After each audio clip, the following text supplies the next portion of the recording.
I said to myself, all right, I'm not going to learn anymore because I'm going to learn new techniques that are going to make everything faster and they're going to ruin all the work I've already done. I'm going to be regretting this shot. I could have done it in a couple of hours now that I've learned this new technique. So there were a lot of things I regret like that.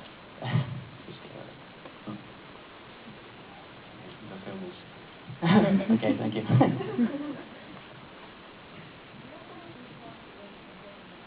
The whole production cost $8.2 million, which, just for comparison here, Coraline cost around $80 million.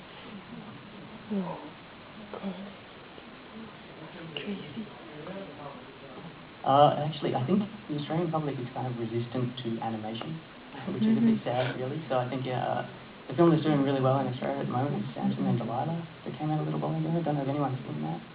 It's a very good film about two Aboriginal children growing up. It's kind of scary. It's a very real film, so go see that if you get a chance. But I think it probably, in the box office, probably around 1.5 to 2 million total, which, for Australia is actually very high, because nobody goes to see films.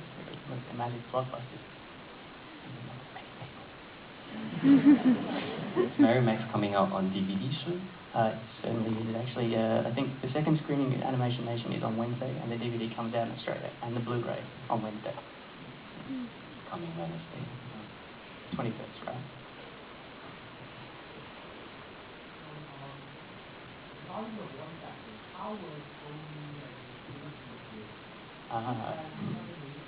How likely was Barry Humphrey that there was a predictor of being at the average on the postage stamp?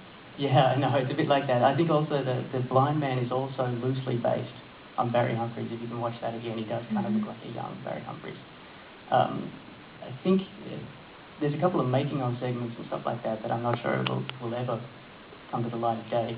But I think Barry Humphries is very happy to be in the film. He's a big fan of Harvey Crumpet.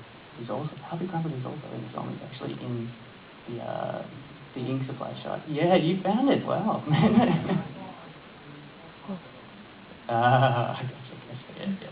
But in terms of working with the actors, I think it was a bit strange for Adam as well, definitely for Philip Seymour Hoffman. I mean, that was like, because he didn't come to Australia to do his voice acting, that was all by video link and everything. So I can remember Adam came in one of those days, just like as soon as he'd done the first take with him, and he just said, I'm sitting there, and Adam was just panicking because he's sitting there with a recent Oscar winner.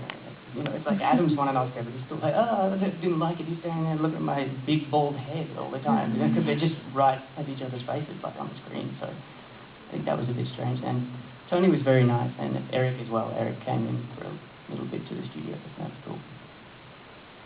That answers the question.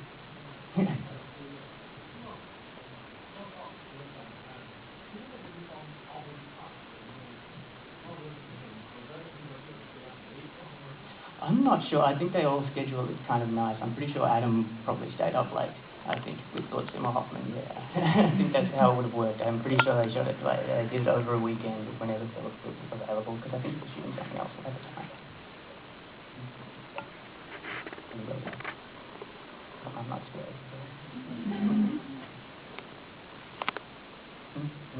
Could you tell us how you did the foam in the bathtub?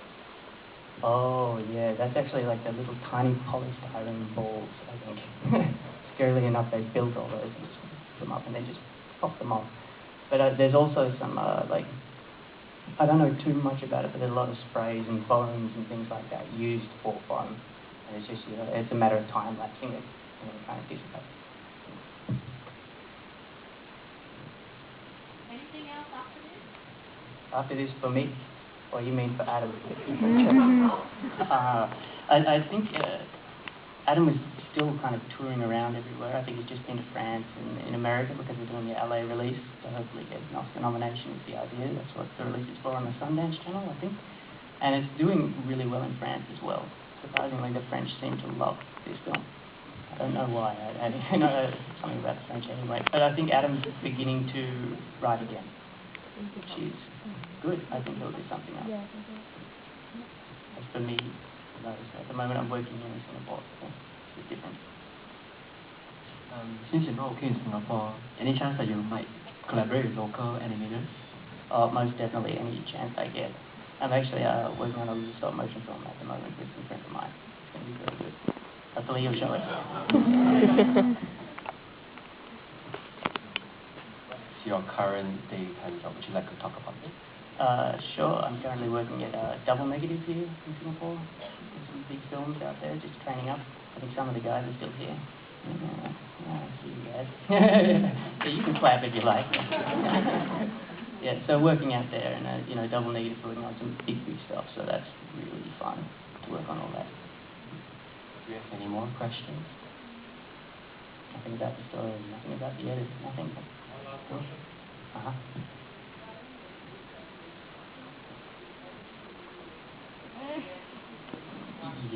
No, he really likes chocolate. On his desk throughout the entire production was just chocolate bullets just sitting there in a bowl that was constantly at a level, even no matter how many people took chocolate bullets. It just got replenished. Like, I think his assistant's main job was to go and get chocolate bullets. Yeah. So I think it kind of fits, yeah. There is actually quite an impressive list of like trivial facts on Merrimack's website, like 212 puppets, 133 sets, 1,026 mouth shapes, 808 miniature Earl Grey tea bag boxes.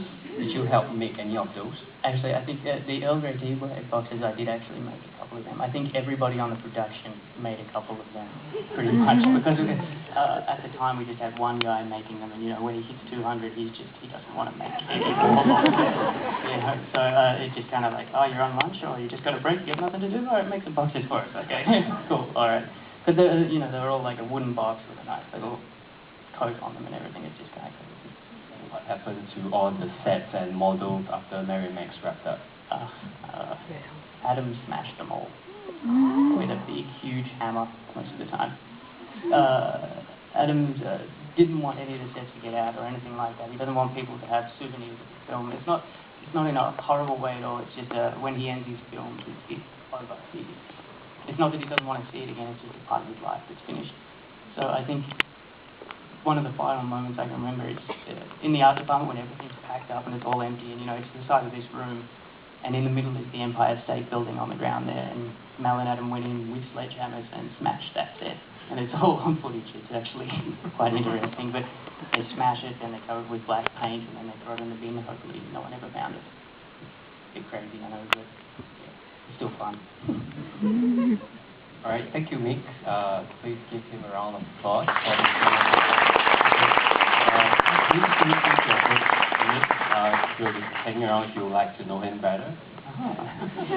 And thank you and have a good night. Really, Thank you. all right.